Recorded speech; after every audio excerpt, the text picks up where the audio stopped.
ஆண்டவருடைய பிள்ளைகளே, உங்களுக்கு காரணம் இல்லாமல் காயங்கள், உங்க மனசுல இருக்கிற காயம் ரொம்ப பெருசு. அந்த காயத்துக்கு நீங்க ஒரு தப்புமே நீங்க பண்ணல.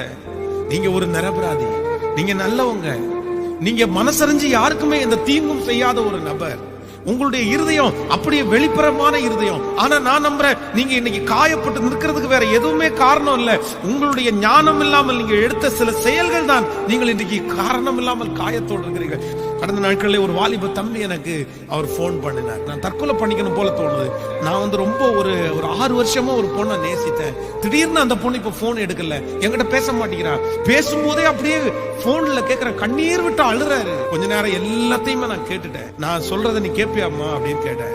ஆனா சொல்லுங்க, நீங்க என்ன சொன்னா நான் கேட்கிறானே அப்படின்னு.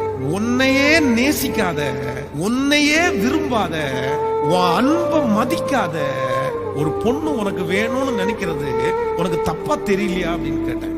அவங்க உன்னை பார்த்து இவனை மிஸ் பண்ணிட்டோமேன்ற அளவுக்கு நீ வாழணும்ல. ஆண்டவருடைய துணையோடு பேசி முடிச்சிட்டேன். கரெக்டா ஒரு 1 வீக், ஒரு வாரம் தாண்டி அந்த மகன் எனக்கு போன் பண்ணானே, ரொம்ப தேங்க்ஸ்ண்ணே, ஆண்டவர் என்னை வெளியே வர்றதுக்கு உதவி செஞ்சாரு, இப்போ அந்த எண்ணமே என்னை விட்டு போயிருச்சுனே. அப்போ நான் ஆண்டவருடைய சமூகத்துல நம்புறேன், ஆண்டவருடைய பிள்ளையே, இதுக்கு எல்லாத்துக்கும் என்ன தேவை அப்படின்னா, ஆண்டவரே எனக்கு ஒரு ஞானமுள்ள